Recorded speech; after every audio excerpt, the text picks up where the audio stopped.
കഥ ഭർത്താവ് ഭാഗം 43.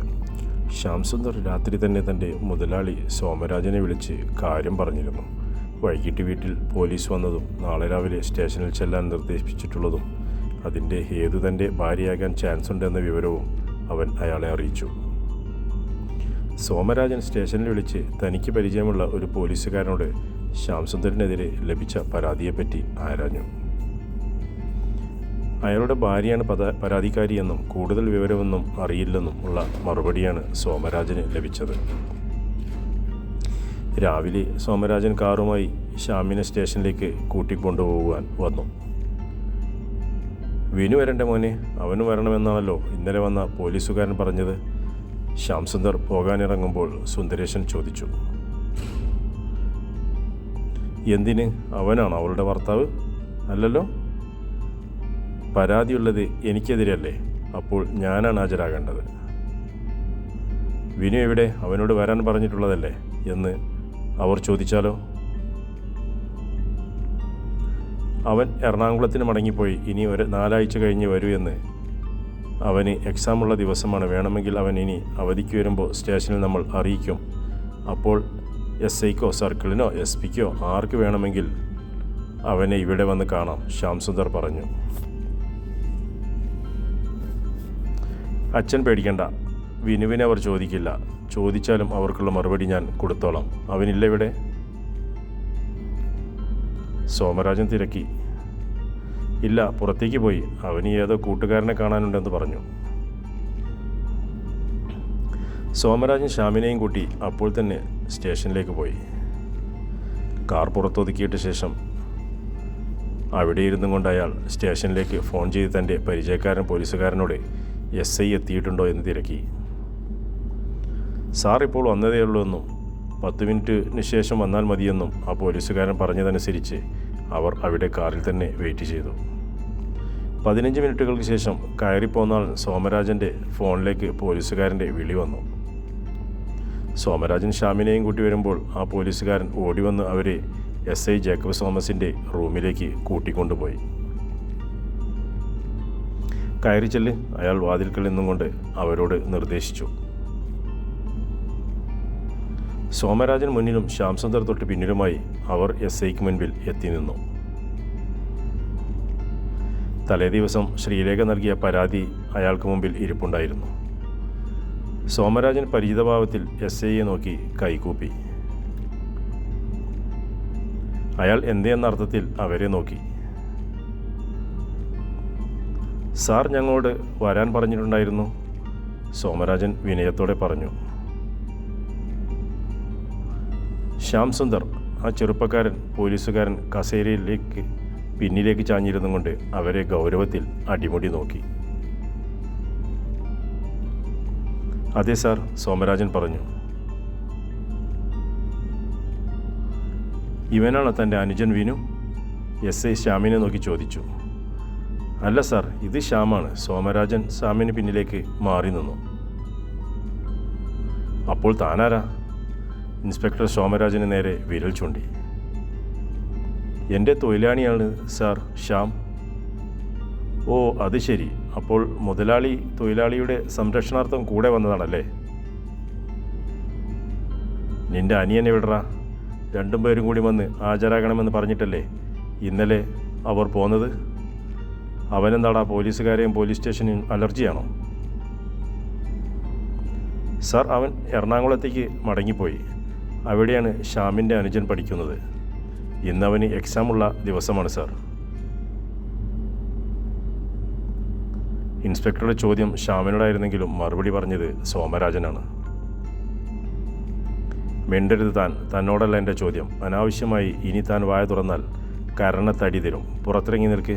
മുതലാളിയോടെ ഇവൻ്റെ ആവശ്യമുള്ളൂ.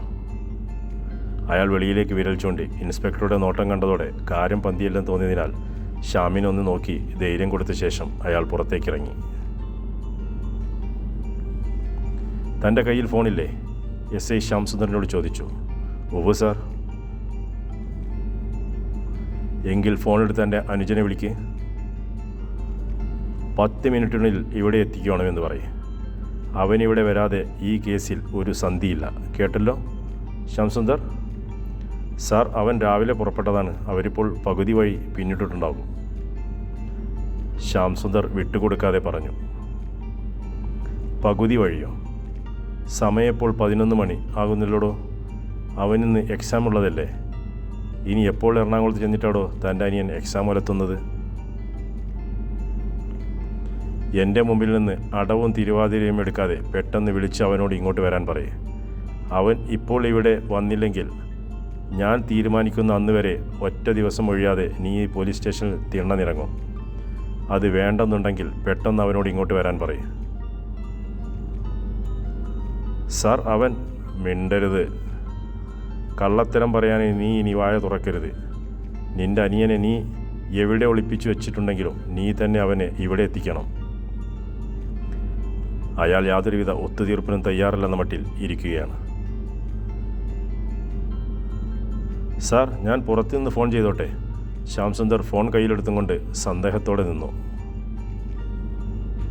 ഇവിടെ നിന്ന് വിളിച്ചാൽ മതി. വിളിക്കുമ്പോൾ സ്പീക്കർ മോഡിൽ ഇട്ടണം. സർവ്വദേശവും മനസ്സിൽ അടക്കി പിടിച്ചുകൊണ്ട് ശ്യാംസുന്ദർ അവിടെ നിന്ന് വിനുവിൻ്റെ ഫോണിലേക്ക് വിളിച്ചു. ഉടൻ തന്നെ അവനെ ലൈനിൽ കിട്ടി. വിനു, നീ ഇപ്പോൾ എറണാകുളത്തേക്ക് പോകണ്ട. നീ ഉടൻ പോലീസ് സ്റ്റേഷനിൽ വരണം. നിന്നോട് സാറിനെന്തോ ചോദിക്കാനുണ്ടെന്ന്.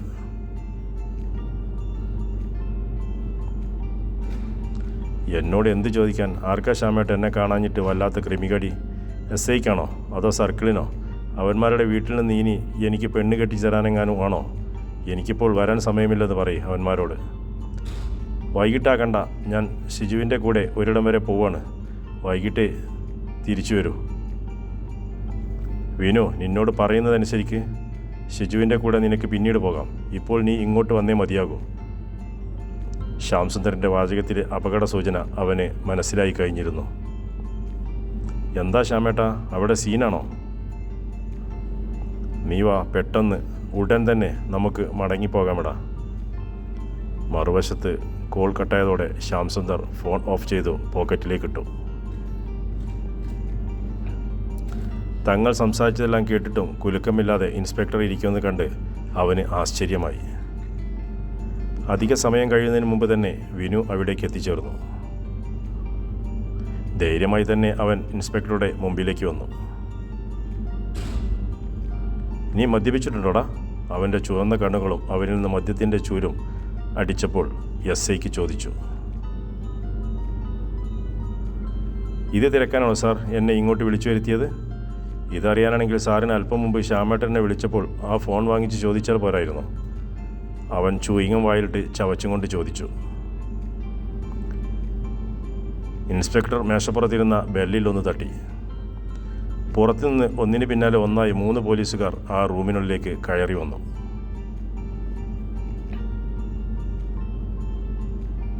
റിയാസെ, നിങ്ങളല്ലേ ഇന്നലെ ശ്യാംസുന്ദറിൻ്റെ വീട്ടിലേക്ക് പോയത്? അതെ സാർ. ഇവനായിരുന്നോ നിങ്ങളോട് വാറണ്ട് ആവശ്യപ്പെട്ടത്? അയാൾ വിനുവിനെ ചൂണ്ടിക്കാട്ടി. പോലീസുകാരൻ അവനെ സൂക്ഷിച്ചൊന്ന് നോക്കിയ ശേഷം അതേ എന്ന അർത്ഥത്തിൽ തലയാട്ടി. അതെന്താ സാറേ, പോലീസുകാർ വീട്ടിനുള്ളിൽ കയറുമെന്ന് പറഞ്ഞപ്പോൾ ഞാൻ അവരോട് വാറണ്ട് ചോദിച്ചതിന് സാറിനൊരു പുഞ്ഞം. ഇനി ഇവർ വന്നാലും ഞാൻ ചോദിക്കുക മാത്രമല്ല, ഒറ്റൊരു പോലീസുകാരൻ വാറണ്ട് ഇല്ലാതെ എൻ്റെ വീട്ടിനുള്ളിൽ കയറാനും ഞാൻ സമ്മതിക്കില്ല. നിയമമൊക്കെ നിങ്ങൾക്ക് മാത്രമല്ല സാറുമാരെ, പാവപ്പെട്ട ഞങ്ങൾക്കും അറിയാം. എറണാകുളത്ത് കിടന്ന് ഞാൻ ചിരയ്ക്കാൻ തുടങ്ങിയിട്ട് വർഷം 2ആയി. സാറന്മാർ അങ്ങോട്ട് വന്നെന്ന് തിരക്കിയാൽ അറിയാം വിനു ആരാണെന്ന്. വിനു പറഞ്ഞു നിർത്തിയതും അവൻ്റെ ഇടതുഭാഗത്തുനിന്ന് പോലീസുകാരൻ കാൽ പൊക്കി അവൻ്റെ ഇടത്തെ കാൽപാദത്തിൽ മുകളിൽ ആഞ്ഞൊറ്റ ചവിട്ടി. വിനുവിന് തോന്നിയത് തൻ്റെ കാൽപാദം തകർന്നു പോയെന്നാണ്. അമ്മേ എന്നലറിയും കൊണ്ട് അവൻ തന്നെ ചവിട്ടിയ പോലീസുകാരൻ്റെ നെഞ്ചിൽ ഒരു കൈകൊണ്ട് ഒരൊറ്റ തള്ളു തള്ളി. പോലീസുകാരൻ തിരിച്ച് ഭിത്തിയിൽ ചെന്നിടിച്ചതും മറ്റു 2 പേരും അവനെ തടയാൻ പോലും പറ്റാത്ത വിധം ആക്രമിച്ചു. മുഖത്തും നെഞ്ചത്തും അടിയേറ്റ് നിലവിളിച്ചു.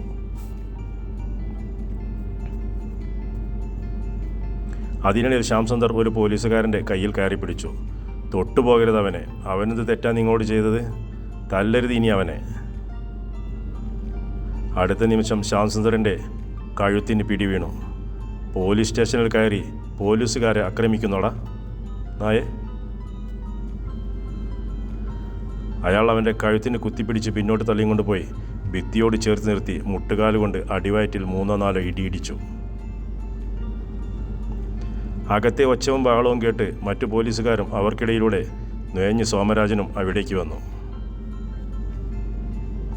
ശ്യാമേ, എന്ത് പറ്റിയടാ? അയാൾ ഓടിവന്ന് കഴുത്തൊടിഞ്ഞതുപോലെ നിൽക്കുന്ന ശ്യാം സുന്ദറെ താങ്ങിപ്പിടിച്ചു. അവനെ പിടിച്ച് പുറത്തിറക്ക്, ജേക്കബ് തോമസ് പോലീസുകാരോട് പറഞ്ഞു. ഒരടി എവിടെ നിന്നോ സോമരാജൻ്റെ കവിളത്ത് വീണു. അടുത്ത നിമിഷം അയാളെ ആരോ തള്ളി പുറത്തിറക്കി. പോലീസുകാർക്ക് സംഗതി മനസ്സിലായതോടെ അവർ അവിടെ നിന്നും പിൻവാങ്ങി.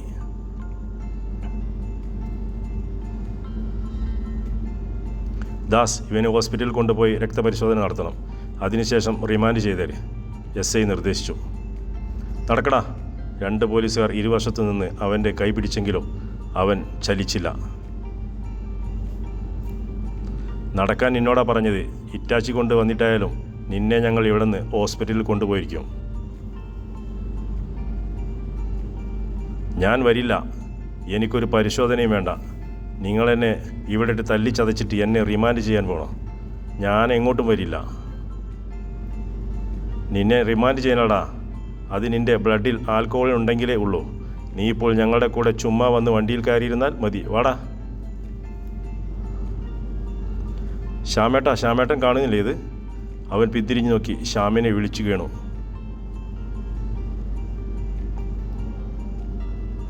നിന്നെ റിമാൻഡ് ചെയ്യാൻ കൊണ്ടുപോയാൽ ഇവർ നിന്നെ ചതച്ച കാര്യം കോടതിയിൽ പറയടാ. നീ പറയുന്നതേ കോടതി കേൾക്കൂ, ശ്യാം സുന്ദർ പറഞ്ഞു കൊടുത്തു. ഇനി നീ അതും കൂടി കേൾപ്പിക്ക് അവനെ.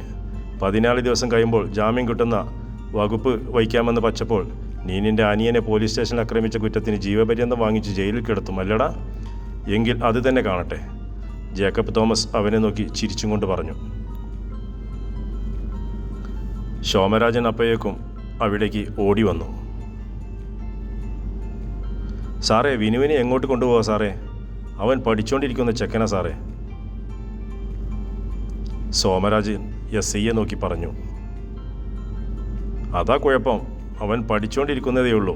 അവൻ പഠിക്കാത്ത കുറേ ക്ലാസ്സുകൾ ഞങ്ങളുടെ കയ്യിലുണ്ട്. അതൊക്കെ അവനൊന്ന് പറഞ്ഞു കൊടുക്കാനാണ് ഞങ്ങളുടെ തീരുമാനം. ജേക്കബ് തോമസ് കസേരയിലേക്കിരുന്നു. സാറേ, ഈ പ്രശ്നം ഇവിടെ തീർന്നെന്ന് സാറ് കരുതരുത്. ചോദ്യം ചെയ്യാനായി പോലീസ് സ്റ്റേഷനിലേക്ക് വിളിപ്പിച്ച 2 മനുഷ്യരെയാണ് നിങ്ങൾ യാതൊരു പ്രകോപനം കൂടാതെ അടിച്ചു നശിപ്പിച്ചത്. സാറിൻ്റെ മേലുദ്യോഗസ്ഥരുടെ മുൻപിൽ സാർ ഇതിനെല്ലാം മറുപടി പറയേണ്ടി വരും. Ortho sir? വിനുവിൻ്റെ ദേഹത്ത് കൈവച്ച ഒറ്റയെണ്ണത്തിനെ ഞാൻ വെറുതെ വിടില്ല. നീ ആരെയും വെറുതെ വിടണ്ട. നീ ഇവിടെ നിന്ന് പുറത്തു പോയാലല്ലേ പരാതിയുമായി പോകുന്നത്. അവന്മാർ മാത്രമല്ല, ഇതിൽ നീയും പ്രതിയാ. നീ അവൻ്റെ കൂടെ ഇവിടെ വന്നതിന് തെളിവ് ആ CCTVയിലുണ്ട്. അയാൾ സീലിംഗിലേക്ക് മൂലയിലേക്ക് പിടിപ്പിച്ചിരുന്ന ക്യാമറ അയാളെ ചൂണ്ടിക്കാണിച്ചു കൊടുത്തു. ഇവിടെ എന്താ നടന്നതിനുള്ള 1-ാം തരം തെളിവ്. നിന്റെ വിനുവിന് സർക്കിളിൻ്റെ വീട്ടിൽ നിന്ന് പെണ്ണ് വേണമെന്ന് പറഞ്ഞതു മുതൽ മുഴുവൻ കാര്യവും അതിലുണ്ട്. പോരാത്തതിന് അവനെ കൊണ്ട് പോയിരിക്കുന്നിടത്ത് നിന്നും കിട്ടും. ജേക്കബ് തോമസ് നോക്കുമ്പോൾ സോമരാജൻ കണ്ണുകൾ തുറിച്ച് ചലനമറ്റ് നിൽക്കുകയാണ്. തുടരും കഥയുടെ അടുത്ത ഭാഗം.